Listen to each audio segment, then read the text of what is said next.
Hello and welcome my dear friends. तो कैसे आप सब। आज हम मॉडर्न इंडिया हिस्ट्री पढ़ेंगे। मैं आपको हिस्ट्री पोर्शन पढ़ाऊंगा, लेकिन फिलहाल हम स्टार्ट करेंगे मॉडर्न इंडिया हिस्ट्री से। एंशंट हिस्ट्री भी हम कंप्लीट करेंगे, होपफुली मेडिवल हिस्ट्री भी और मॉडर्न हिस्ट्री भी, ठीक है। लेकिन फिलहाल हम मॉडर्न हिस्ट्री उठाएंगे, क्योंकि मॉडर्न हिस्ट्री में आपके बहुत सारे क्वेश्चन निकल के आते हैं। आपके यूपीएससी एग्जाम में, आपके आईएएस, आपके केएस एग्जाम में बहुत सारे क्वेश्चन, यानी जो एम्पल ऑफ क्वेश्चंस आते हैं वो मॉडर्न इंडिया हिस्ट्री से आते हैं। तो इसीलिए आपका जल्दी से जल्दी मॉडर्न इंडिया हिस्ट्री कंप्लीट हो जाए, तो इसीलिए हमने मॉडर्न हिस्ट्री से ही स्टार्ट किया है, ठीक है। ये हुई पहली बात। दूसरी बात ये कि अगर हमें आईएएस या केएएस क्वालिफाई करना है या कोई भी एग्जाम क्वालिफाई करना है, लेकिन पर्टिकुलरली आईएएस एंड केएएस, तो हमें सिलेबस का होना बहुत ज़रूरी है। जब तक कि हमें सिलेबस नहीं होगा तब तक आईएएस और केएएस आप दिमाग से निकालो, नहीं हो पाएगा। आईएएस और केएएस का सिलेबस, आप क्या पढ़ते हैं, हिस्ट्री पढ़ते हैं, जियोग्राफी पढ़ते हैं, पॉलिटी पढ़ते हैं, तो आपको उनका सिलेबस सामने होना ही होना है।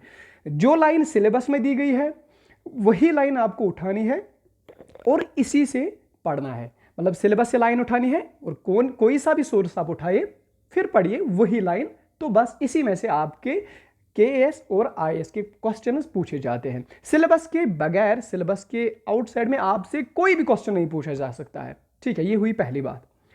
अब हम दूसरी बात करते हैं। हम यहां पे आपको मॉडर्न इंडिया हिस्ट्री पढ़ाएंगे, तो इसके लिए जो टॉपर्स रह चुके हैं या जिन्होंने आईएएस केएएस क्वालिफाई किया है, अगर हम आईएएस की बात करेंगे तो आईएएस जिन्होंने क्वालिफाई किया है, टॉपर्स का जो टॉपर स्टॉक है, अगर आप वो सुनेंगे तो वो कहते हैं वहां पे कि जो स्पेक्ट्रम है that is known as the Bible of history. यानी अगर हिस्ट्री में बाइबल है तो वो स्पेक्ट्रम है। इसीलिए हमने भी सोचा हम आपको स्पेक्ट्रम पढ़ाएंगे, ठीक है। स्पेक्ट्रम में जितना भी पोर्शन आपको रहता है या कोई चीज वहां से छूट जाती है वो हम कवर करेंगे, लेकिन सेंटर, हमारा एपिसेंटर जो रहेगा वो स्पेक्ट्रम ही रहेगा, ठीक है। आप भी स्पेक्ट्रम लाइए, आप भी वो पढ़िए, तो आपको यहां पे सारा कुछ हम क्लियर करेंगे। यानी स्पेक्ट्रम के इर्द गिर्द बहुत सारे 4-5 बुक्स हम उनका कंटेंट मिला के आपको पढ़ाएंगे, लेकिन एपिसेंटर जो है ना बेटा वो स्पेक्ट्रम ही है। इसलिए आप भी स्पेक्ट्रम लाइए, वो देखिए रिवीजन के लिए, ठीक है। बाकी हमारे नोट्स सफिशिएंट है। तो स्टार्ट करते हैं without wastage of much time. तो हमने पहली बात आपको जो बताई थी वो हमने सिलेबस के बारे में बताया था। तो बेटा मॉडर्न इंडिया हिस्ट्री या हिस्ट्री सर कहां, ये सिलेबस में कहां पे है। अगर हम प्री की बात करें, यानी आपकी प्रिलिमिनरी एग्जाम की बात करें, आपको तो पता ही है कि आपके एग्जाम का 3 टायर होता है। तो पहला टायर जो होता है दैट इज प्रिलिमिनरी एग्जाम। तो आपके प्रिलिमिनरी एग्जाम में हिस्ट्री का जो सिलेबस है वो बस एक लाइन है, that is history of India and Indian national movement, ठीक है ना बेटा। तो यहां पे आपको हिस्ट्री ऑफ इंडिया पढ़नी है और इंडियन नेशनल मूवमेंट, और यहां पे सिलेबस में पूरा लिखा है इंडियन नेशनल मूवमेंट। तो इसी वजह से अगर आप एक्सप्लोरर खरीदोगे, अगर आप प्रीवियस ईयर क्वेश्चन चेक करोगे, तो बेटा 70 to 80% क्वेश्चंस आपके इंडियन नेशनल मूवमेंट से निकलेंगे। अगर आप प्रीलिम्स की बात करोगे तो 70 to 80% क्वेश्चंस आपके इंडियन नेशनल मूवमेंट से निकलेगा। क्यों? क्योंकि ये सिलेबस में एक ही लाइन है, history of India and Indian national movement, ठीक है ना। तो ये हुई प्रीलिम्स की बात, यानी प्रीलिम्स में ये सिलेबस है। अगर हम मेंस की बात करें तो आपके मेंस में जीएस 1 में, यानी जनरल स्टडीज 1 में जो आपका सिलेबस है वो है Indian heritage and culture, history and geography of world and society. इसमें फिर बाकी कितना रहता है, यानी हिस्ट्री में क्या क्या पढ़ना है। फॉर एग्जांपल इंडियन कल्चर, इसके silent features, art forms, architecture, ठीक है। मॉडर्न इंडिया हिस्ट्री में आपको पढ़ना है significant events, personalities, issues during the middle of the 18th century until the present. ये सब कुछ आपको पढ़ना है वहां पे। खैर आप सिलेबस देख लीजिए एक बार घर में, और इसी के अराउंड में आप सोर्स ढूंढिए, इसी के अराउंड में आप पढ़िए, बाकी आपको कहीं जाने की जरूरत नहीं है। खैर अब हम स्टार्ट करते हैं आज का लेक्चर। तो आज हम आपको पढ़ाएंगे मॉडर्न इंडिया हिस्ट्री, ठीक है ना बेटा। लेकिन यहां पे बच्चे कंफ्यूज होंगे, बोलेंगे सर मॉडर्न हिस्ट्री तो हम पढ़ेंगे, लेकिन ये मॉडर्न हिस्ट्री कहां से स्टार्ट होती है? जैसे कि हमने आपको बताया, हिस्ट्री मेनली 3 क्लासिफिकेशन है हिस्ट्री की। One is ancient, medieval and modern. Ancient और मेडिवल हम बाद में पढ़ेंगे, फिलहाल हम मॉडर्न पे फोकस करेंगे। लेकिन सर अब यहां पे क्वेश्चन आता है कि मॉडर्न इंडियन हिस्ट्री कहां से स्टार्ट होती है? तो बहुत सारी बुक्स जब हमने पढ़ी, रिसर्च किया, तो अलग अलग बुक्स अलग अलग लिखती है। ये वाले क्वेश्चन तो आपके एग्जाम में भी नहीं पूछे जाएंगे, बस आपको यहां पे थोड़ा सा याद रखना है, लेकिन एग्जाम में नहीं पूछे जाएंगे। याद ये रखना है कि कोई बुक मॉडर्न इंडिया हिस्ट्री दिखाती है कि 1707 से स्टार्ट होती है, यानी जहां पे औरंगजेब साहब का इंतकाल होता है। इनके बाद जो यानी मुगल एम्परर्स जो होते हैं, हम ग्रेट मुगल एम्परर्स की बात करेंगे, यानी अकबर से लेकर, यानी बाबर से लेकर, हुमायूं से लेकर, अकबर, बाबर, हुमायूं, शाहजहां, जहांगीर और औरंगजेब, यानी ये जितने भी आते हैं ना बेटा, इनको हम ग्रेट मुगल एम्परर्स कहते हैं। क्यों ग्रेट मुगल एम्परर्स कहते हैं? क्योंकि इनका योगदान बहुत ज्यादा रहा था, इनकी कंसोलिडेशन बहुत ज्यादा रही थी, इनकी स्ट्रेंथ बहुत ज्यादा रही थी, इनकी army strength, military strength, economic affairs, political affairs, सब पे इनका बहुत ज्यादा दबाव था, यानी सब कुछ अच्छे से चल रहा था। That's why they were known as the great Mughal emperors. ठीक है, लेकिन इंतकाल जब करते हैं औरंगजेब, तो इसके बाद जो रूलर्स होते हैं वो वीक होते हैं, वो लड़खड़ा जाते हैं। ठीक है, तो जिसकी वजह से उनको फिर नाम पड़ा वीक रूलर्स। और मुगल एम्परर औरंगजेब के मरने के बाद फिर से ही मॉडर्न इंडिया हिस्ट्री स्टार्ट होती है, क्योंकि वो वीक रूलर्स होते हैं और उन पे कब्जा करना, उन पे छेड़खानी करना, उनको जो सल्तनत उनकी होती थी उनसे वो छीन लेना वो इजी होता था किसी दूसरे को, ब्रिटिशर्स को, फ्रेंच को, पुर्तगीज को। ठीक है, दैट इज वाई कोई कोई बुक लिखती है मॉडर्न इंडिया हिस्ट्री 1707 से स्टार्ट होती है, यानी औरंगजेब के इंतकाल के बाद। ठीक है, कोई बुक लिखती है modern India history battle of Plassey के बाद स्टार्ट होती है, दैट इज 1757 के बाद स्टार्ट होती है, बैटल ऑफ प्लासी के बाद। बैटल ऑफ प्लासी क्या होता है बाद में पढ़ाएंगे आपको। और कोई कोई बुक लिखती है मॉडर्न इंडिया हिस्ट्री जो है ये स्टार्ट होती है with the advent of Europeans. और एडवेंट ऑफ यूरोपियंस का मतलब यानी जब यूरोपियंस आते हैं। अब ये यूरोपियंस कब आते हैं? देखो बेटा, मैं ब्रिटिशर्स की बात सिर्फ नहीं कर रहा हूं, मैं यूरोपियंस की बात कर रहा हूं। इनमें ब्रिटिशर्स भी आते हैं, इनमें फ्रेंच भी आते हैं, इनमें पुर्तगाल भी आते हैं, इनमें डच भी आते हैं, बहुत सारी कंट्रीज जो यहां पे आ चुके हैं। तो सबसे पुराना जो रिश्ता है वो यहां पे है एडवेंट ऑफ यूरोपियन से, तो हम भी यहीं से स्टार्ट करेंगे, यानी 1707 से हम स्टार्ट नहीं करेंगे, 1757 से हम स्टार्ट नहीं करेंगे, हम एडवेंट ऑफ यूरोपियन से स्टार्ट करेंगे मॉडर्न इंडिया हिस्ट्री। ठीक है ना? तो ठीक है, आज का लेक्चर इसी पे है, advent of Europeans in India. Europeans कैसे हिंदुस्तान आते हैं, यूरोपियंस कैसे इंडिया में प्रवेश करते हैं, क्यों आते हैं, कौन सा मकसद था इनका इंडिया में क्यों आते हैं, ये आखिर क्या बात थी इनके दिमाग में कि ये सोचते हैं कि नहीं हमने इंडिया जाना ही जाना है, हमने इंडिया को, फिर बाद में जो इंडिया कब्जा करते हैं ये लोग, बाद में जो इंडिया पूरी की पूरी टेरिटरी जो इंडिया की उनके कब्जे में चली जाती है, क्यों चली जाती है, रीजन क्या है, इसके बारे में हम बात करेंगे इसी लेक्चर में। ठीक है, सबसे पहले जो यहां पे यूरोपियंस आते हैं वो थे पुर्तगीज, यानी वो थे पुर्तगाल के लोग। लेकिन यही क्वेश्चन आपकी यूपीएससी 2015 में पूछा गया था। देखो बेटा क्वेश्चन क्या आया था, क्वेश्चन आया था who was the last to leave the India and who was the last to enter the India, यानी कौन सा यूरोपियन पावर जो था, यानी कौन सी यूरोपियन कंट्री जो थी जो इंडिया लास्ट में आई और इंडिया से लास्ट में चली गई। ये यूपीएससी 2015 में क्वेश्चन पूछा गया, सिंपल सा क्वेश्चन आता है। यानी अगर आप हिस्ट्री की बात करेंगे ना तो बेटा हिस्ट्री में हमने बस आपको स्टैटिक पोर्शन पढ़ना है, यानी हिस्ट्री बहुत डिफरेंट है बाकी सब्जेक्ट से। यहां पे आपको स्टैटिक पोर्शन पढ़ना है, 80-90% आपको स्टैटिक पोर्शन पढ़ना होता है यहां पे, यानी जो बातें लिखी गई है, जो बातें एज सच है वही, यानी इस तरह से हम समझेंगे हिस्ट्री बहुत इजी है। अगर हम पॉलिटी की बात करेंगे ना बेटा, तो पॉलिटी में आपको डायनामिक सब्जेक्ट्स पढ़ने हैं, पॉलिटी में आपको करंट अफेयर पढ़ना है, पॉलिटी में आपको बहुत सारा चीज पढ़ना है। लेकिन हिस्ट्री जो है ये स्टैटिक पोर्शन है, ये मेजॉरिटी 80-90% इसका स्टैटिक है। तो इसी वजह से इस पर अगर आप ज्यादा फोकस करेंगे ना बेटा तो इसमें आपका स्कोर ज्यादा रहता है। एक तो ये चीज, दूसरा ये चीज आपका ऑप्शनल, आपके ऑप्शनल में जितनी आप मेहनत करोगे उससे ज्यादा स्कोर बढ़ता है आपका।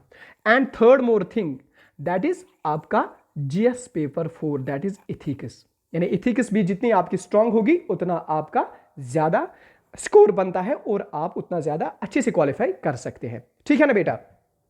ठीक है, विदाउट गेटिंग डिवेटेड तो हम अपने सब्जेक्ट पे वापस आते हैं। यहां पे मैंने आपको पढ़ाया कि Portuguese were the first who arrived India, जो इंडिया आ चुके थे। ऐसा ही क्वेश्चन आया था एग्जाम में 2015 में कि हु वर लास्ट, जो इंडिया आए थे और लास्ट में चले गए थे। हम आपको बताएंगे वो अपने लेक्चर में ही, बाद में वो फ्रेंच लोग थे जो बाद में। देखो हम इसलिए आपको ये क्वेश्चन बता रहे हैं क्योंकि आपको पता चले कि यूपीएससी कौन सा क्वेश्चन डालता है, यूपीएससी में कौन से क्वेश्चन पूछे जा सकते हैं। ठीक है बेटा? तो यहां पे हमने देखा एडवेंट ऑफ यूरोपियंस में हमने पहले देखा कि सबसे पहले जो हिंदुस्तान, सबसे पहले जो इंडिया में आ चुके थे वो थे पुर्तगीज, यानी वो थे पुर्तगाल के लोग। ठीक है? क्यों आए वो इंडिया, क्या करने आए, कौन सा मकसद था जो वो इंडिया में आए? तो इसके लिए हम थोड़ा सा बैकग्राउंड में जाते हैं। देखो बेटा, मैंने आपको बताया था ना कि मॉडर्न इंडिया हिस्ट्री में हमने आपको पढ़ाना है modern India history advent of European से। लेकिन बस आप इतना दिमाग में रख के चलिए कि ये जो हिस्ट्री है ना, इसमें कोई क्लासिफिकेशन एज सच नहीं होती है, क्योंकि इट इज कंटिन्यूटी। हिस्ट्री में कंटिन्यूटी है, यानी एंशिएंट, मेडिवल और मॉडर्न को आप एकदम से कहीं पे डिवाइड नहीं कर सकते, ये कंटिन्यूटी में चलती है। ठीक है? तो इसी वजह से पुर्तगीज यहां पे क्यों आए, क्यों इंडिया में आए, ये समझने के लिए हमने थोड़ा सा बैकग्राउंड में जाना है। और बैकग्राउंड में हमने थोड़ा सा आपको वर्ल्ड हिस्ट्री के बारे में यहां पे पढ़ाना है। ठीक है? तो क्या चीज है, क्यों पुर्तगीज यहां पे आई, देखो इसके लिए हम थोड़ा सा बैकग्राउंड में जाते हैं।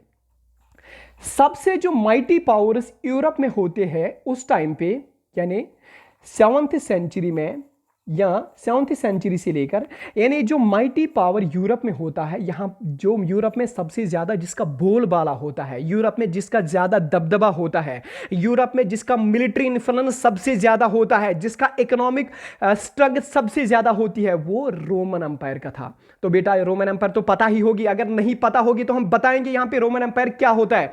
रोमन एम्पायर इटालियन की एक स्मॉल सिटी थी जो धीरे धीरे बढ़ के पूरे यूरोप को अक्रॉस बाल्कन से लेकर मिडिल ईस्ट तक, और मिडिल ईस्ट से फिर नॉर्थ अफ्रीका का जितना भी रीजन है वो अपने गिरफ्त में करता है, तो उस चीज को हम रोमन एम्पायर कहेंगे। तो बेटा कंफ्यूज नहीं होना, बस सिंपल से एक ट्रिक याद रख लीजिए, यहां पे बाल्कन्स भी, यानी Balkan states, middle east and north Africa, यानी जितना भी पोर्शन इनके बीच में आता है उसको हम रोमन एम्पायर कहेंगे। अगर फिर भी समझ नहीं आता तो हम कंट्रीज के नाम बताएंगे, वो याद रख लीजिए। जो कंट्रीज रोमन एम्पायर जहां पे रूल करता था, जो कंट्रीज इनमें आती थी वो थी इंग्लैंड थी, वेल्स थी, France, Spain, Portugal, Switzerland, Austria, Italy, Hungary, Czechoslovakia. ठीक है? ये सारी कंट्रीज रोमन एम्पायर में आती थी। ठीक है ना बेटा? ये रोमन एम्पायर मैंने आपको बोला इसका बहुत ज्यादा दबाव था, इसका दबदबा बहुत ज्यादा था, मिलिट्री इन्फ्लुएंस का बहुत ज्यादा था, इसकी जो रिचनेस थी, इसका जो वेल्थ था, इसकी जो रेवेन्यू थी वो बहुत ज्यादा थी। ठीक है? और सबसे बड़ी बात जो यहां पे नहीं भूलनी है बेटा, वो ये कि जो रोमन एम्पायर था ना, इसमें जो इनकी ईस्टर्न रोमन एम्पायर, जिनको हम नाम देते हैं बैजेंटाइन एम्पायर भी, ईस्टर्न रोमन एम्पायर को हम नाम देते हैं बैजेंटाइन एम्पायर भी। बेटा एक बार क्वेश्चन पूछा गया है यूपीएससी एग्जाम में, ये आपको याद रखना है। तो इसकी जो, यानी जो ईस्टर्न रोमन एम्पायर की जो कैपिटल थी वो थी कॉन्स्टेंटिनोपल। ठीक है? और कॉन्स्टेंटिनोपल का आज का जो नया नाम है वो है, शाबाश, कॉन्स्टेंटिनोपल का आज का नया नाम है इस्तांबुल, कस्तंतीनिया जिसे हम उर्दू में कहते हैं। ठीक है ना बेटा? गुड। तो मैं क्या कह रहा हूं, मैं कह रहा हूं जो रोमन एम्पायर था, ये वेस्टर्न रोमन एम्पायर और ईस्टर्न रोमन एम्पायर।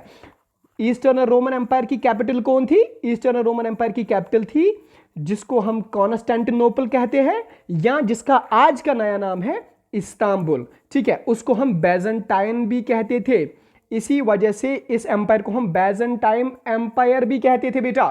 ठीक है ना? और ये जो इस्तांबुल थी, ये जो कॉन्स्टेंटिनोपल थी, this was the holy and solely controlled by Christian missionaries, यानी यहां पे जो स्टेट रिलीजन था वो क्रिश्चियनिटी था। कॉन्स्टेंटिनोपल, यहां आप इस्तांबुल कहिए, इसमें जो स्टेट रिलीजन था वो क्रिश्चियनिटी था। ठीक है? बस इतना आपको याद रखना है फिलहाल। तो हम क्या कहेंगे? हम ये कहेंगे कि जो रोमन एम्पायर था, रोमन एम्पायर में जो दबाव था, यानी जो रिलीजन का जो सिलसिला था, वो था क्रिश्चियनिटी का। क्योंकि मैंने आपको बता ही दिया कि जो कॉन्स्टेंटिनोपल है ये क्रिश्चियन स्टेट ही थी। ये ईस्टर्न रोमन एम्पायर की जो कैपिटल थी कॉन्स्टेंटिनोपल, ये भी क्रिश्चियन स्टेट ही थी। यानी इसमें जो बोलबाला था, दबदबा था, जो मजहबी जो ताल्लुका थे, वो क्रिश्चियनिटी का था। ठीक है ना? ओके। लेकिन अब क्या हुआ? यहां पे आपको पता है जो प्रॉफिट मोहम्मद सल्लल्लाहु अलैहि वसल्लम, पीस बी अपॉन हिम, जो उनका जो अराइवल उनका है, यानी 570 एडी के आसपास वो आते हैं, 571 570 एडी के आसपास आते हैं। ठीक है? तो मुस्लिम डोमिनेशन धीरे धीरे स्टार्ट होने लगता है। यानी इनके अराइवल से, prophet peace be upon him, इनके अराइवल से मुस्लिम डोमिनेशन धीरे धीरे स्टार्ट होता है।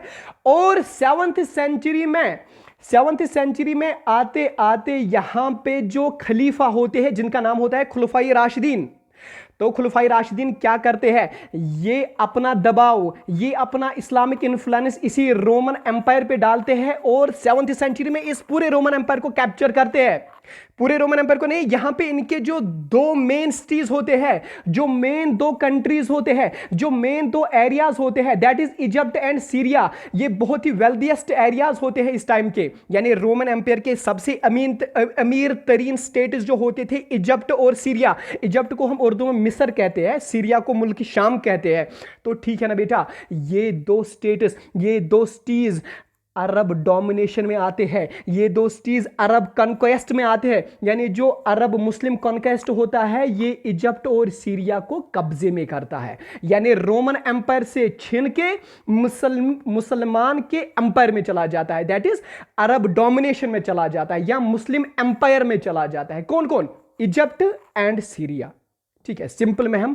सिंपल भाषा में हम समझेंगे कि रोमन एम्पायर का दबदबा बहुत ज्यादा था, लेकिन यहां से इस्लाम भी उभर रहा था। और 7th सेंचुरी में खुलफाई राशिदीन जो होते हैं, जो इसके पहले खलीफा होते हैं, वो इजिप्ट यानी मिस्र और सीरिया यानी मुल्क शाम, उसको अपने कब्जे में करते हैं। इसका मतलब क्या हुआ? इसका मतलब यह हुआ कि रोमन एम्पायर के दो बड़े वेल्दिएस्ट और रिचेस्ट जो स्टेट्स थे, वो अब मुसलमानों के पास आ चुके थे। ठीक है ना? यह हुई एक बात। दूसरी बात, 7th सेंचुरी से लेकर धीरे धीरे मुस्लिम डोमिनेशन, इस्लामिक डोमिनेशन चलता गया और 1453 में आके ये जो कॉन्स्टेंटिनोपल, जो मैं अभी बता रहा था, ईस्टर्न रोमन एम्पायर की जो कैपिटल है कॉन्स्टेंटिनोपल यानी इस्तांबुल, ये ऑटोमन तुर्कस के पास चली जाती है। हां बेटा, वही ऑटोमन तुर्कस जो इर्तुगरुल तुर्क आप देखते हो अभी आजकल, यानी जिनका खलीफा, यानी जिनका लीडर जो वहां पे होते थे, वो होते थे उस्मान। ठीक है? उनके सुलाइमान जो उनके खलीफा होते हैं उस टाइम के, यानी ऑटोमन तुर्कस के जो लीडर होते हैं, ट्राइबल लीडर जो होते हैं, ठीक है ना, वो होते हैं उस्मान। और वहीं से कॉन्स्टेंटिनोपल को ये अपने कब्जे में करते हैं। ठीक है ना बेटा? शाबाश। और कॉन्स्टेंटिनोपल कब इनके कब्जे में चला गया? ऑटोमन तुर्कस के कब्जे में। और ऑटोमन तुर्कस कौन थे? अब ये तुर्क के एक ट्राइबल ग्रुप था और ये मुस्लिम थे। और मुस्लिम में भी कौन? शिया नहीं थे बेटा, ये सुन्नी मुस्लिम्स थे। ऑटोमन तुर्क सुन्नी मुस्लिम्स थे और कॉन्स्टेंटिनोपल को उन्होंने कब्जे में किया 1453 में। अब हिस्ट्री लिखती है, स्पेक्ट्रम लिखती है कॉन्स्टेंटिनोपल के बारे में, बस इतना ही लिखती है और कुछ नहीं लिखते। लेकिन यहां पे समझना है क्यों कॉन्स्टेंटिनोपल, आखिर रोल क्या था कॉन्स्टेंटिनोपल स्टेट का? देखो बेटा, Constantinople was an important city. क्यों ये इंपॉर्टेंट स्टेट थी? क्योंकि इसका एक बहुत ही जबरदस्त रीजन है, दैट इज ये पोर्ट सिटी थी, यानी ये पोर्ट हार्बर थी। यानी ये कहां पे? समंदरी एरिया में आती थी। यानी जितने भी शिप्स ट्रेड करते थे, माल लाते थे, वो कहां पे जाते थे? कॉन्स्टेंटिनोपल पे जाते थे। That is the first reason. Number second reason क्या था? ये इंपॉर्टेंट क्यों थी? इसकी लोकेशन, ये मैंने बताई, क्योंकि ये एक पोर्ट सिटी थी, ये हार्बर सिटी थी। यहां पे एक हार्बर था, यानी जहाजों का एक अड्डा था यहां पे। यानी जितना भी सामान कैरी होता था वो यहां पे कॉन्स्टेंटिनोपल में आता था। यानी यूरोपियन लोग जितने भी सामान लाते थे कॉन्स्टेंटिनोपल में लाते थे। और दूसरा चीज ये क्रिश्चियन स्टेट थी।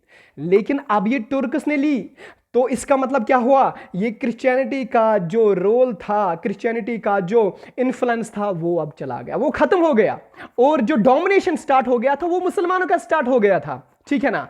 तो हिस्ट्री लिखती है कि कॉन्स्टेंटिनोपल ऑटोमन तुर्कस को चली गई। ठीक है, तो इसका मतलब हम यही समझेंगे कि मुस्लिम डोमिनेशन अब उभर रहा था। ये जो यूरोपियन, ये जो रोमन एम्पायर था, ये धीरे धीरे धीरे धीरे डिक्लाइन होता जा रहा था। ठीक है, तो अब हम क्या पढ़ेंगे, अब हम ये समझेंगे कि 7th सेंचुरी में रोमन एम्पायर डिक्लाइन हो गया। क्यों डिक्लाइन हो गया? क्योंकि अरब ने इजिप्ट और सीरिया यानी इसकी बैकबोन ही निकाल दी, इसके जो वेल्दीएस्ट रिचेस्ट दो स्टेट्स थे वो निकाल दी, वो अपने कब्जे में की। और 1453 में क्या हुआ, कॉन्स्टेंटिनोपल भी चली जाती है। ऑटोमन तुर्कस, जो मैंने आपको बताया, ऑटोमन तुर्कस जो होते हैं मुसलमान ही होते हैं, उनके कब्जे में चली जाती है। ठीक है, लेकिन सर इसका और पुर्तगीज के अराइवल का क्या रोल है? देखो बेटा, ये हिस्ट्री है, ये आपको कहानी ही याद रखनी है, इसमें कोई नया चीज तो है नहीं, बस कहानी याद रखनी है, लेकिन रखनी है, ये भूल जाती है।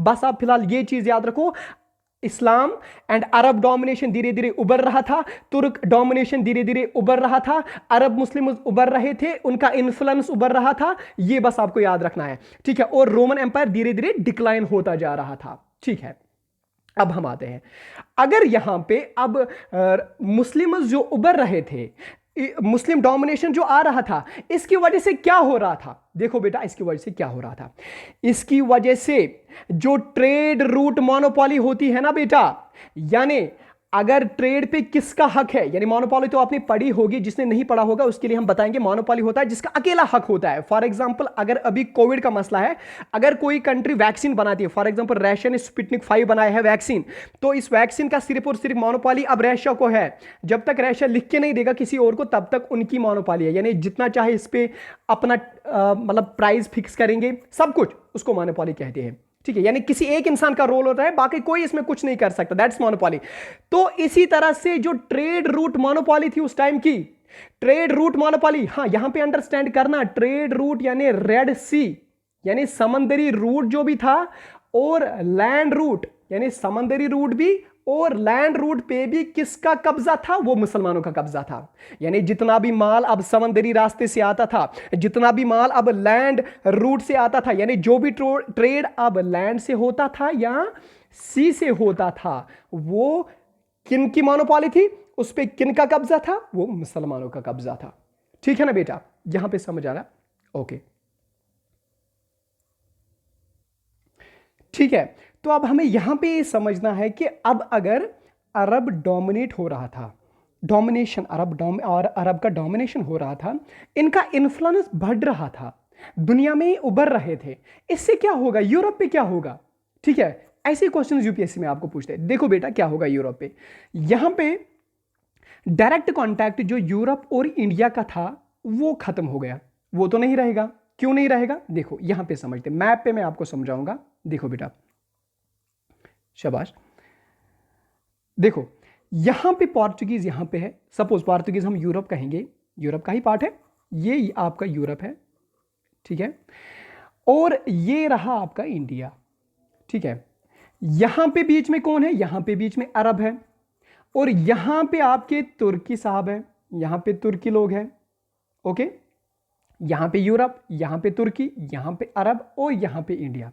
देखो देखो बेटा, यहां पे जो यूरोप और इंडिया का जो लिंक है ना, वो तो अरब का डोमिनेशन था, वो तो यहां पे जो अरब लोग तो बीच में है ना, अरब के बाद यहां पे तुर्की लोग बीच में है ना, यानी मुस्लिम्स इनके इंटरमीडिएट्स बन रहे थे। यानी पुर्तगाल, यानी यूरोप और इंडिया, यूरोप और एशिया का अब डायरेक्टली लिंक ही नहीं रहा, इनका डायरेक्टली कॉन्टैक्ट ही नहीं रहा। बीच में कौन रहा? बीच में अरब और तुर्कीज रहे। ठीक है, तो इसका मतलब यह होता है कि अब जो कुछ करना था, ट्रेड या कुछ भी करना था, इनसे कांटेक्ट करना था, इनसे ट्रेड करना था, तो पहले मुस्लिम्स को पूछ के करना था। पहले मुस्लिम्स ही इंटरमीडिएट्स होते थे, यानी मिडलमैन जो होते थे वो अरब ही होते थे, तुर्कीज ही होते थे। ये तो बड़ी प्रॉब्लम थी यूरोपियंस के लिए। ठीक है, एक तो पहली बात ये। दूसरी बात, ये जो यहां पे इजी एक्सेसिबिलिटी ऑफ सिलिक, स्पाइसेस, स्टोन्स, देखो बेटा यहां पे जो स्पाइसेस थे, यानी स्पाइसेस का मतलब होता है मसाला जो होते हैं, for example clover, cardamom, cinnamon, बहुत सारे जो स्पाइसेस होते हैं, और सिलिक और प्रीशियस स्टोन्स, यानी इनका जो ट्रेड होता था यूरोपियंस और एशिया के बीच में, यूरोपियंस और इंडियंस के बीच में जो ट्रेड होता था, अब इसकी इजी एक्सेसिबिलिटी भी नामुमकिन जैसी बन गई। क्योंकि अब बीच में कौन आ गया? बीच में अरब डोमिनेशन आ गया, बीच में मुस्लिम डोमिनेशन आ गया। ठीक है, क्यों? क्योंकि जो यूरोप रोमन एम्पायर थे वो तो क्रिश्चियंस थे और अरब डोमिनेशन वो तो मुस्लिम्स थे, और बीच में आपस में टक्कर थी, रिलीजियस कॉन्फ्लिक्ट था बेटा। ठीक है, और तीसरी चीज क्या थी? वो थी मिडलमैन, यानी आप जो कुछ भी करना था अरब उसको पूछ के करना था, और मुस्लिम जो पॉपुलेशन थी, मुस्लिम जो रूलर्स थे उनको पूछ के करना था।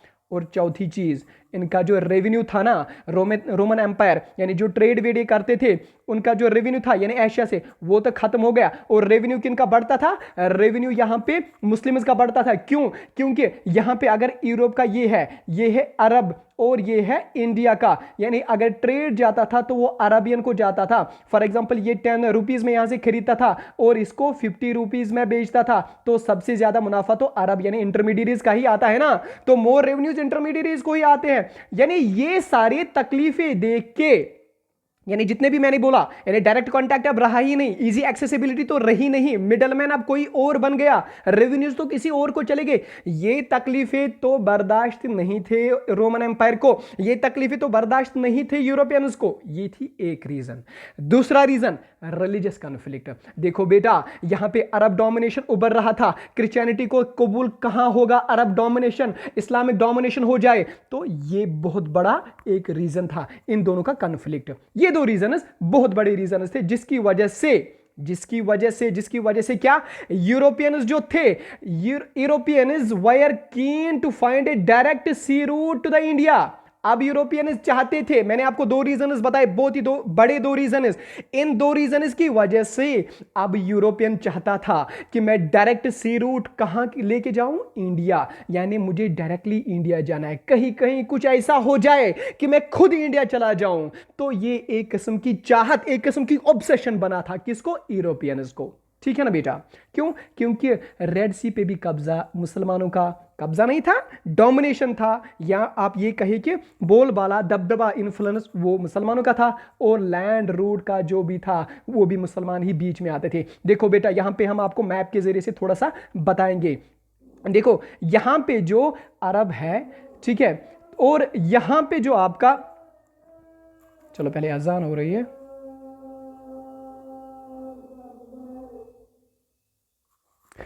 ठीक है बेटा। तो हम आपको बता रहे थे कि हम आपको दिखाएंगे कि मैप में थोड़ा सा हम आपको दिखाएंगे। यहां पे अरब है, यहां पे हमने आपको बताया तुर्की है, यहां पे इंडिया, यहां पे यूरोप। ठीक है, तो यहां पे रेड सी है, ये जो आप पोर्शन देख रहे हैं दिस इज रेड सी। ठीक है बेटा, ये हम 1400 की बात करते हैं, 1498, 1400 समथिंग, ठीक है, यानी 15वीं सेंचुरी की बात करते हैं। तब तक ये जो आपको यहाँ पे कायरो दिख रहा है ना, कायरो मिस्र की राजधानी होती थी, यानी this was the capital of the Egypt. ठीक है, यहीं से सुइज कैनल बनती है, यानी 1859 में जो सुइज कैनल फिर बाद में बनाई गई 1859 में, वो यहां से बनाई गई, क्योंकि मेडिटेरेनियन सी और रेड सी को आपस में ही कनेक्ट करती है ये वाली कैनाल, क्योंकि बीच में यानी इजी होता था ना। फॉर एग्जाम्पल देखो, यूरोपियंस कहां से कहां है वो मैं आपको बाद में बताता हूं, लेकिन फिलहाल मैं आपको यहां पे समझाता हूं कि अगर आप मेडिटेरेनियन सी और रेड सी की बात करें तो बीच में ये कायरो वाला रीजन है ना, ये वाला रीजन, ये तो लैंड है, दो सीज आपस में मिलते ही नहीं, क्योंकि अगर इजी होता फिर यहां से नाव चलाना या शिप चलाना तो इजी होता, यहां से आना, यहां से यूरोप से आना, यहां से इजी हो जाता है। यूरोप तो ये था, मेडिटेरेनियन सी से रेड सी से आके यहां पे चले आते अरबियन सी में और इंडिया पहुंच जाते, कितना शॉर्टेस्ट रूट था। लेकिन जो आए थे यूरोपियंस, जब आए थे तो कहां से आए थे वो हम अभी आपको बताएंगे। ठीक है, फिलहाल आप यहां पे देख लीजिए। तो हमने क्या बताया आपको, रेड सी दिखा दिया कहां पे है, तो इस रेड सी पे भी अरब का डोमिनेशन था, क्योंकि रेड सी अरब, यहां पे रेड सी था, यहां पे अरब का डोमिनेशन था, और यहां पे मेडिटेरेनियन सी और यहां पे आपका तुर्क और उनका डोमिनेशन था। ठीक है, बस इतना समझना है आपको। तो अब करें भी तो क्या करें, यूरोपियंस करें भी तो क्या करें, कैसे आए इंडिया डायरेक्टली, कहां से पहुंचे, क्या करें, तो कुछ समझ नहीं आ रहा था। क्या क्या चीज हो रही थी, इजी एक्सेसिबिलिटी नहीं थी, डायरेक्ट कांटेक्ट नहीं था, मिडल मैन थे बीच में, बहुत कुछ हो रहा था, और ऊपर से रिचेस्ट प्रोविंसेस सीरिया, इजिप्ट वो भी ले चुके थे, मुसलमान वो भी ले चुके थे। ठीक है, तो कुछ समझ नहीं आ रहा था। और 1453 में कॉन्स्टेंटिनोपल भी अटमन तुर्कस यानी उनका जो खलीफा होता है, उनका जो लीडर होता है उस्मान, ठीक है, ट्राइबल लीडर एक उस्मान होता है, जो तुर्क इरतुगरुल जो आजकल जो सीरियल आ रहा है जो सबने देखा होगा तो उसमें दिखा रहे हैं वो लोग, ठीक है। तो 1453 में वो कॉन्स्टेंटिनोपल भी चला जाता है, ठीक है। अब क्या करें, अब क्या करें, यूरोपियंस चाहते हैं, they were very keen to find a direct sea route to the India. अब इंडिया जाना ही जाना है, लेकिन कैसे जाए यही मुद्दा था, यही प्रश्न था। लेकिन 15वीं सेंचुरी में यूरोप में रिनेसेंस स्टार्ट हो गया। देखो बेटा, यहां पे एक जबरदस्त टर्म रिनेसेंस, रिनेसेंस का मतलब होता है रीबर्थ या रिवाइवल, यानी किसी चीज का दोबारा से जन्म होना।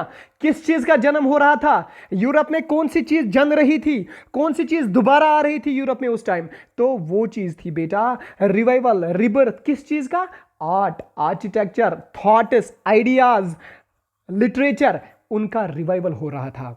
लेनार्डो विंकी, बहुत सारे ऐसे शख्सियत जिन्होंने रिनेसांस का वहां पे फ्लोरिश किया, वहां पे एस्टैब्लिशमेंट की यूरोप में। यानी बस आप इतने याद रख लीजिए 1400 से लेकर 1600 तक, ठीक है, यानी मेडिवल से मॉडर्न के जो ट्रांजिशन स्टेट आती है ना, मेडिवल और मॉडर्न का जो ट्रांजिशन फेज आता है यूरोप में, उसी टाइम में यूरोप में रिनेसेंस स्टार्ट हो गया, किसी चीज का रिबर्थ हो गया, रिवाइवल हो गया। ठीक है बेटा, कमेंट सेक्शन में मुझे चाहिए रिवाइवल किस चीज, मैंने बता भी दिया, आर्ट, आर्किटेक्चर, लिटरेचर, सब चीज का रिवाइवल हो गया, रिबर्थ हो गया, नए नए आइडियाज आए। जो ऑर्थोडॉक्सिटी थी वो खत्म हो गई थी, ऑर्थोडॉक्सिटी खत्म हो गई थी बेटा, ठीक है।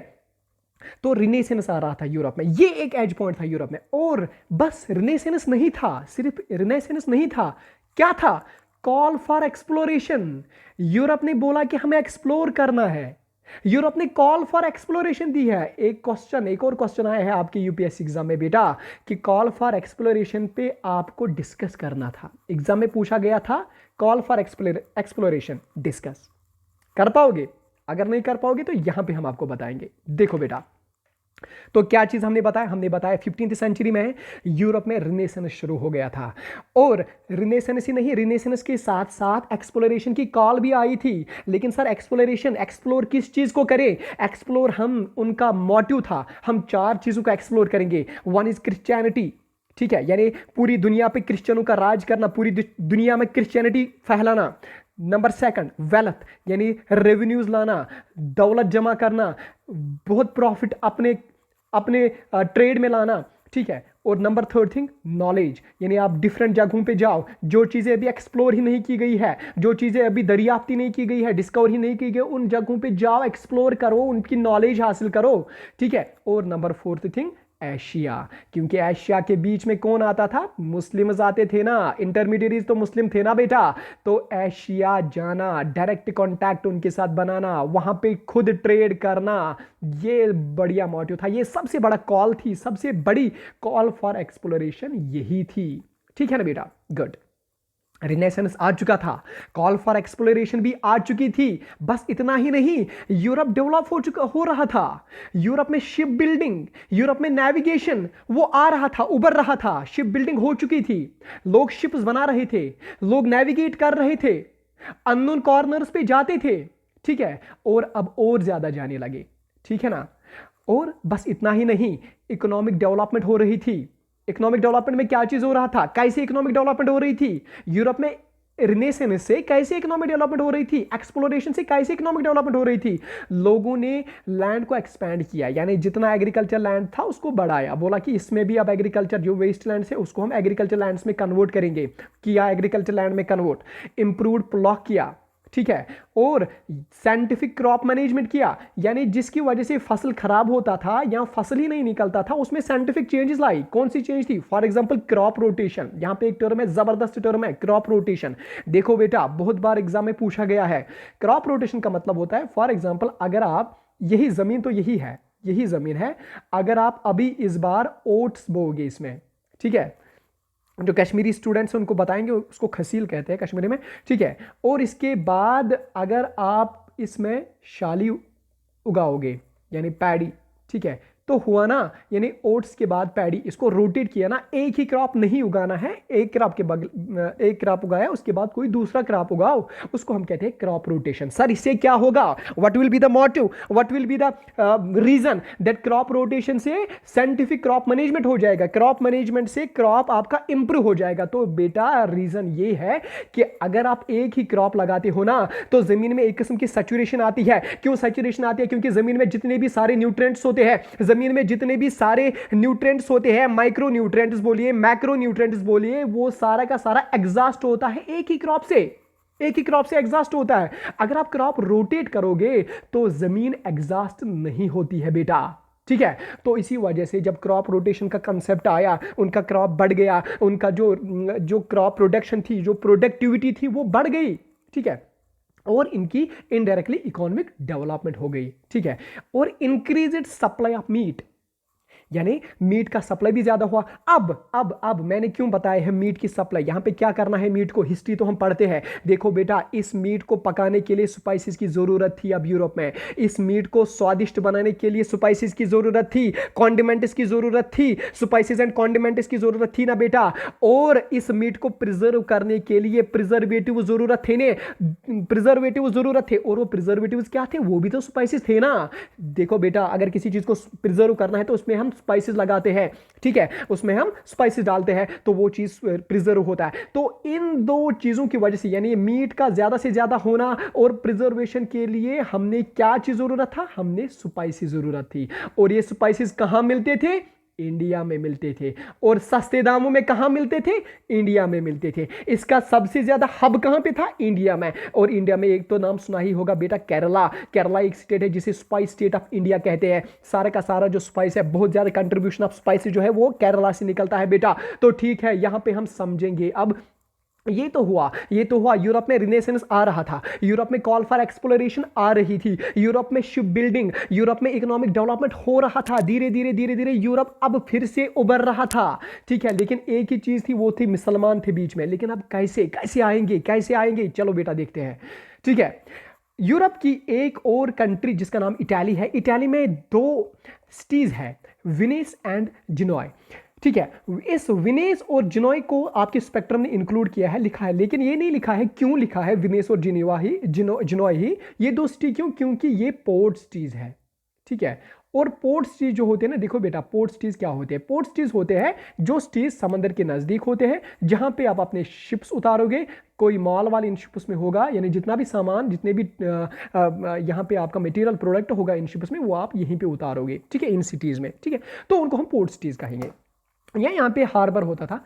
तो वेनिस एंड जिनोय, ये दो सिटीज इटाली की थी। ये बहुत ही प्रॉस्परस थी, क्यों, होने तो थे ना, क्योंकि यहाँ पे तो हब था, यहाँ पे तो शिप्स आते रुकते आते जाते थे, तो माल वाल, यानी ये बहुत डेवलप हो गए थे, ये बहुत ही अमीर हो गए थे ये दो सिटीज। लेकिन अब इनका क्या मसला था, इनका ये मसला था कि ये ऑटोमन तुर्क्स को नहीं हरा सकते थे। मैंने आपको अभी भी बताया, दिखाया कहाँ पे है इटाली, कहाँ पे है तुर्क। तो ये ऑटोमन तुर्क, ये तो क्रिश्चियंस थे, ये तो इटाली के रोमन एम्पायर के थे, लेकिन ऑटोमन तुर्क्स तो मुस्लिम थे, ये तो नहीं हरा सकते थे। इस बड़े कबीले को, ऑटोमन तुर्क्स को नहीं मतलब हरा सकते थे, ठीक है। अब इनको हराना था, मुसलमानों को शिकस्त देनी थी। तो इस वेनिस एंड जिनोय ने क्या किया, इन्होंने दूसरे यूरोपियन कंट्रीज, दूसरे यूरोपियन पावर से मदद लिया। नॉर्दर्न यूरोपियन ने बोला कि मैं आपको मैन एंड मनी दूंगा, यानी पैसे और लोग मेरे। जिनोय ने बोला, इसी जिनीज के लोगों ने, इन्होंने बोला हम शिप्स और टेक्नोलॉजी हमारा। और पोर्चुगीज ने बोला हम तो ठहरे लीडर, हम लीडरशिप करेंगे इस्लाम को ओवरराइड करने के लिए, हम क्रिश्चियनिटी को यहां पे डोमिनेट करने के लिए हम तो लीडर बनेंगे। और अगर कुछ एक्सप्लोर करना है, इंडिया जाना है, एशिया जाना है, कहां जाना है, वो एक्सप्लोरेशन की जिम्मेदारी भी हमारी।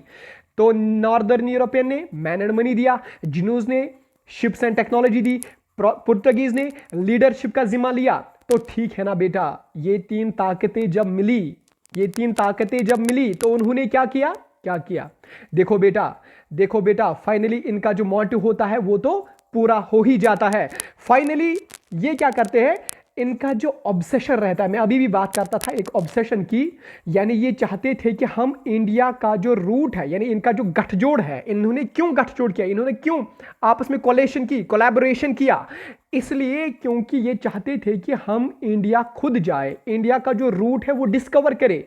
ये इनका ऑब्सेशन था। और इन्हीं का एक बंदा था जिनका नाम था प्रिंस हेनरी, यानी पोर्चुगल का एक बंदा था, एक किंग था जिनका नाम था प्रिंस हेनरी। बुक्स में आप इनको नेविगेटर के नाम से भी जानोगे। इनका जो तखल्लुस है, इनको जो लकब मिला, उनको जो टाइटल मिला, वो मिला था नेविगेटर, यानी प्रिंस हेनरी को नेविगेटर के नाम से आप बुक्स में जानोगे। तो ये जो नेविगेटर या आप प्रिंस हेनरी कहोगे, इन्होंने क्या किया, इनका ऑब्सेशन, ये चाहते थे, ये प्रिंस थे, प्रिंस हेनरी, ये चाहते थे कि ओशन रूट को मैं डिस्कवर करूं इंडिया के लिए। अब तो सारी ताकतें मिल रही थी, अब इनका ऑब्सेशन ही यही बना था, ठीक है। और क्या मकसद था, मकसद था कर्कुमेट करेंगे, यानी खत्म करेंगे मुस्लिम डोमिनेशन को जो ईस्टर्न मेडिटेरेनियन में मुसलमान थे। देखो बेटा, अभी मैप से फिर से समझाएंगे, यहां पे मेडिटेरेनियन सी है ना बेटा, ये जो मेडिटेरेनियन सी है ये आपका हुआ ईस्ट, ये आपका हुआ वेस्ट, यानी ईस्ट में यहां पे आपका तुर्की जो है, यहां पे मुस्लिम डोमिनेशन थी, यहां पे अरब है, ये भी ईस्ट में आता है, ईस्ट मेडिटेरेनियन में, तो यहां पे भी मुस्लिम डोमिनेशन थी। तो ये लोग क्या चाहते थे, इसको हम खत्म करें, ठीक है, इसको हम खत्म करें। और इसी वजह से जो पॉप निकोलस फिफ्थ है, जो उनके पोप, क्रिश्चियंस के पोप होते हैं, ये पोप एक बुल देते हैं हेनरी, इस प्रिंस हेनरी को, और कहते हैं आप जाओ, मैं आपको एक बुल देता हूं, आप जाओ इंडिया जाओ, एक्सप्लोर करो कहां पे है ये, और रूट ढूंढो कहां पे है, जाओ आप मेरा ये जो बुल है इसको ले जाओ, ठीक है। और आपको क्या करना है, क्रिश्चियनिटी को स्प्रेड करना है, मुस्लिम डोमिनेशन को खत्म करना है, ठीक है। लेकिन खैर इनका एक ख्वाब ही रह जाता है, क्योंकि ये जो प्रिंस हेनरी है उनकी फिर जल्द ही डेथ हो जाती है।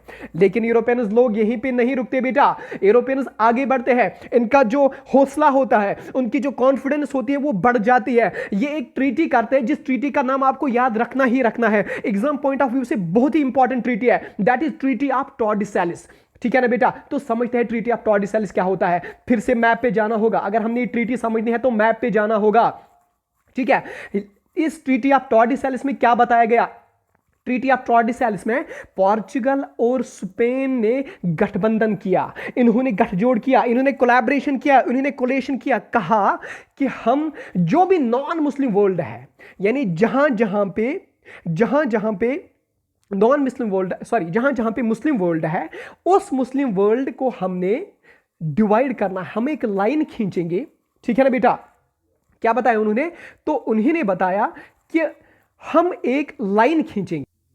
तो उन्होंने बताया बेटा कि जो नॉन क्रिश्चियन वर्ल्ड है, यानी जहां पे अभी क्रिश्चियन का इन्फ्लुएंस नहीं था, जहां पे मुस्लिम हुकूमत थी, या जहां पे मुस्लिमों का कब्जा था, यानी जो नॉन क्रिश्चियन वाला एरिया है, उसको हम लाइन खींचेंगे एक, और उस लाइन का जो ईस्ट साइड है वो हम पुर्तगीज के हवाले करेंगे, और पुर्तगाल को ये काम रहेगा कि उनको वहां पे क्रिश्चियनिटी फैलानी है, उनको वहां पे क्रिश्चियन मिशनरी बनाना है, उनको वहां पे क्रिश्चियनिटी फिर से फ्लोरिश करनी है, ठीक है।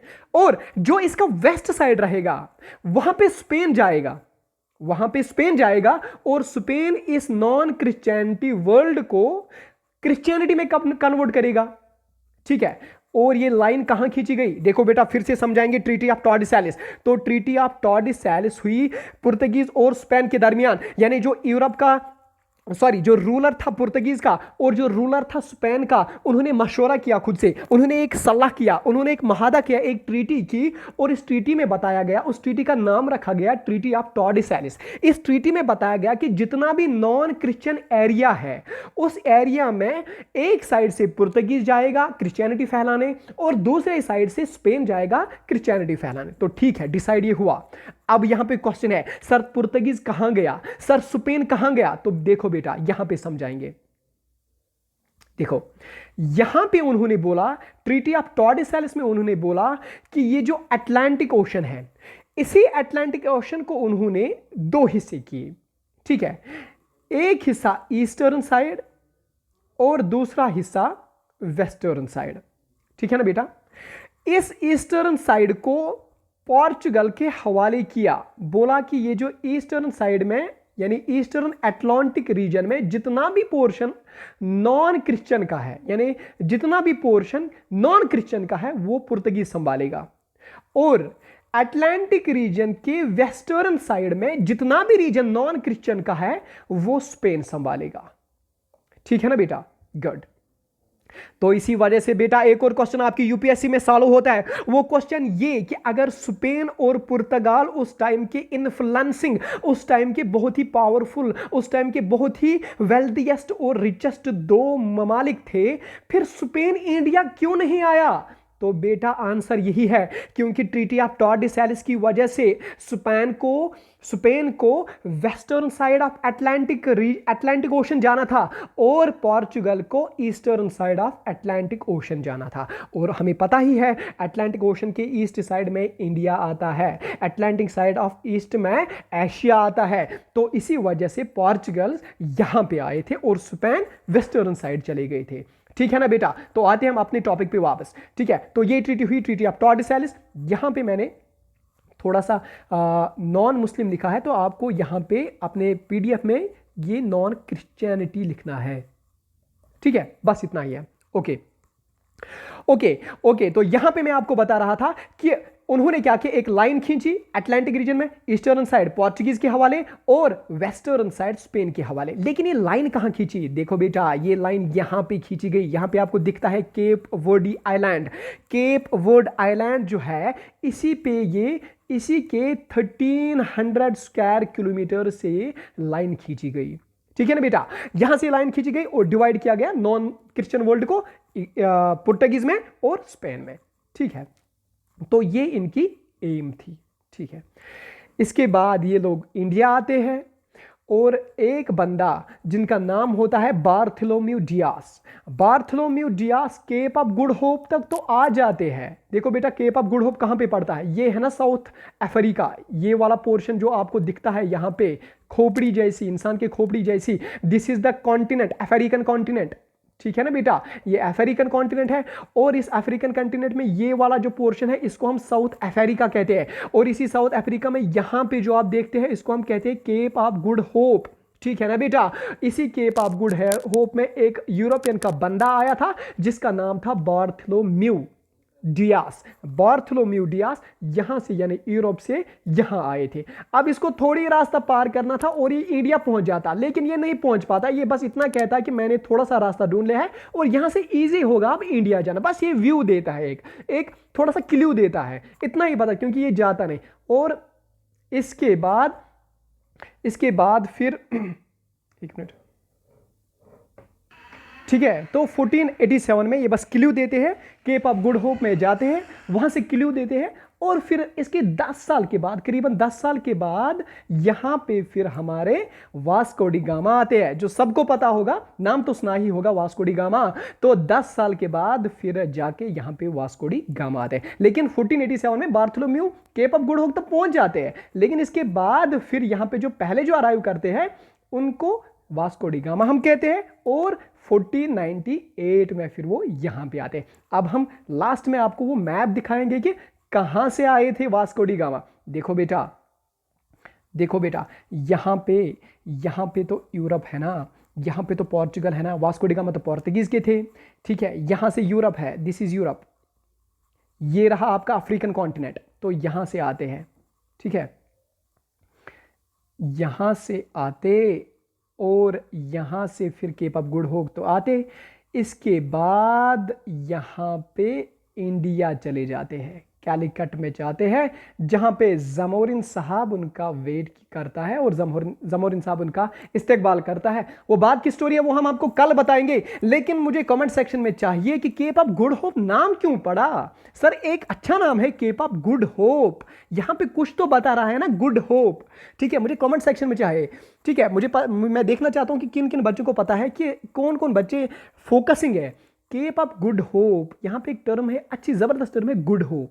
बस मुझे बताना है कि क्यों इसका नाम पड़ा केप ऑफ गुड होप। ठीक है ना, तो बस यहां पे आपको समझ आए। देखो यहां पे हम थोड़ा सा और समझाएंगे। देखो बेटा, फिर जब सुइज कैनाल बनी ना, फिलहाल तो पुर्तगीज यहाँ से यहाँ अफ्रीका से फिर एशिया आए, देखो कितना डिस्टेंस किया, लेकिन फिर जब यहाँ पे सुइज कैनाल बनी ना इस कायरा में, मिस्र में सुइज कैनाल बनी, तो फिर इनका ईजी हुआ फिर यहाँ से यहाँ आना। 1859 में जो सुइज कैनाल बनी फिर ईजी हुआ, देखो ईजी हुआ, एक shortest distance that is displacement, easy हुआ यहाँ से यहाँ आना। ठीक है, तो कल के लेक्चर में हम देखेंगे बेटा क्या पढ़ेंगे, कल के लेक्चर में हम वास्को ड गामा के बारे में पढ़ेंगे कि कब आए, क्यों आए, कहां से आए और क्या किया, यहां पे किसने इस्तेकबाल किया, क्या हो रहा है, वो हम कल के लेक्चर में पढ़ेंगे। फिलहाल आप आज का लेक्चर एंजॉय कीजिए, इसको रिवाइज कीजिए एंड टेक केयर, बाय, अल्लाह हाफिज।